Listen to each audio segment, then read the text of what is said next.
Deputy CM గారు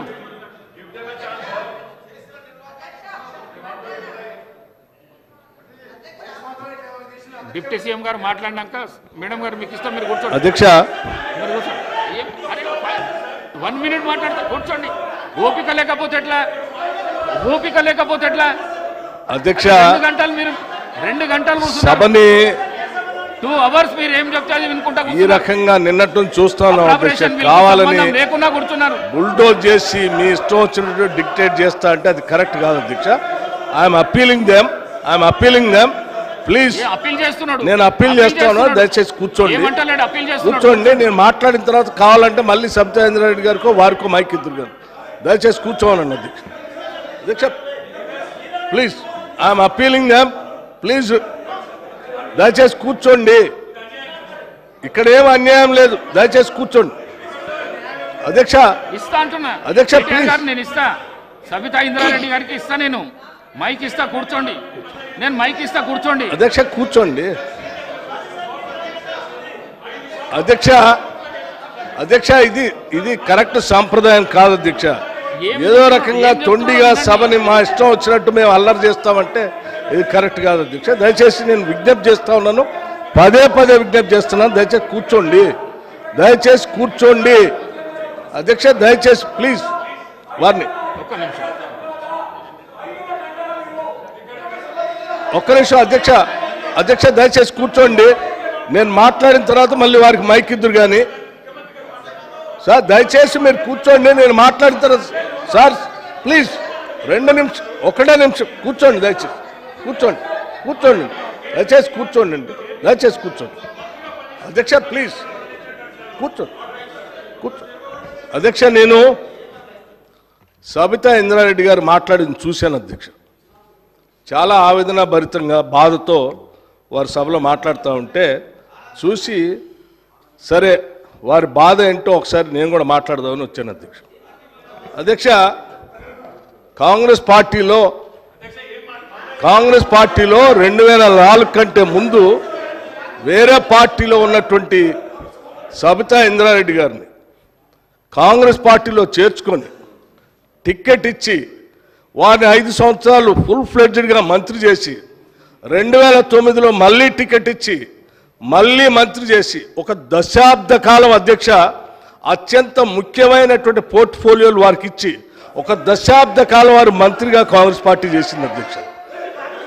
2009 నుంచి 2014 వరకు మంత్రిగా ఉన్నటువంటి సబితా ఇంద్రారెడ్డి గారికి 2014లో కూడా కాంగ్రెస్ పార్టీ టికెట్ ఇచ్చింది అధ్యక్ష.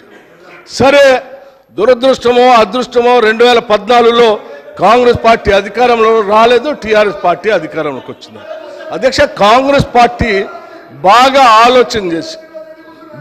ఆలోచన చేసి ఈ రాష్ట్రంలో తెలంగాణలో కాంగ్రెస్ పార్టీ లెజిస్లేచర్ పార్టీ నాయకుడిగా, ఒక సిఎల్పి లీడర్గా, ఒక ఎల్ఓపిగా, ఈ సభకి ప్రతిపక్ష నాయకుడిగా కాంగ్రెస్ పార్టీ పెద్ద హృదయంతో నన్ను ఆ రోజు ఎల్ఓపిగా నిర్ణయించింది అధ్యక్ష. ఒక బలహీన వర్గాల దళిత వర్గానికి సంబంధించిన నన్ను ఒక సిఎల్పి లీడర్గా చేసి ఈ రాష్ట్ర చరిత్రలో ఇంతవరకు సిఎల్పి లీడర్గా ఏ దళితుడిని చేయలేదు అధ్యక్ష. మొట్టమొదటిసారి నన్ను చేసి అక్కడ కూర్చోబెడితే ఒక దశాబ్ద కాలం మంత్రిగా పనిచేసి కాంగ్రెస్ పార్టీలో అన్ని పదవులు అనుభవించినటువంటి సబితా ఇంద్రారెడ్డి గారు నా వెనకుండి నన్ను ఎల్ఓపిగా నిలబెట్టాల్సింది పోయి కేవలం అధికారం కోసం నేను వారి ఇంటికి వెళ్ళి కూడా అడిగాను అధ్యక్ష. నాతో పాటు అనేక మంది నాయకులను తీసుకొని పోయి అమ్మ ఎల్లబాకండి, మీరు పోతే ఎల్ఓపి స్టేటస్ పోతుంది, కాంగ్రెస్ పార్టీ పరువు పోతుంది, 10 సంవత్సరాలు మీరు మంత్రిగా అనుభవించారు, మీరు ఇప్పుడు కూడా ఎమ్మెల్యేగా ఉన్నారు, కాంగ్రెస్ పార్టీ మీకు ఏం తక్కువ చేయలేదు, మీకు ఇంకా కావాలంటే ఇంకా చాలా చేస్తుంది, చివరికి మీ అబ్బాయికి పార్లమెంట్ సీటు కూడా కాంగ్రెస్ పార్టీ ఇచ్చింది, చేయబాకండి అని పదే బతిలాడితే వారు చేసింది ఏంది అధ్యక్ష? ఒక్కసారైనా ఆలోచన చేశారా? మీరు ఏం ఆలోచన చేశారు అధ్యక్ష?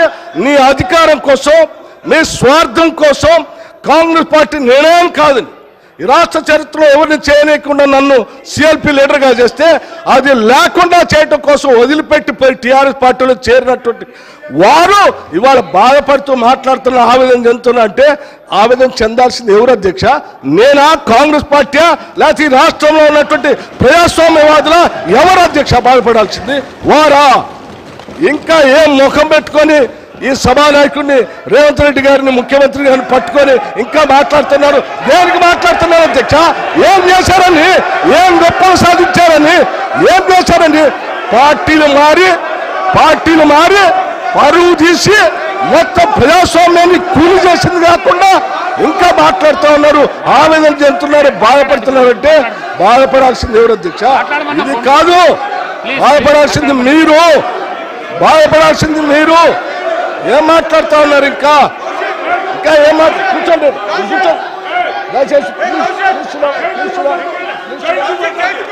కూర్చోండి అధ్యక్ష. ఏం మాట్లాడుతున్నారు ఇంకా?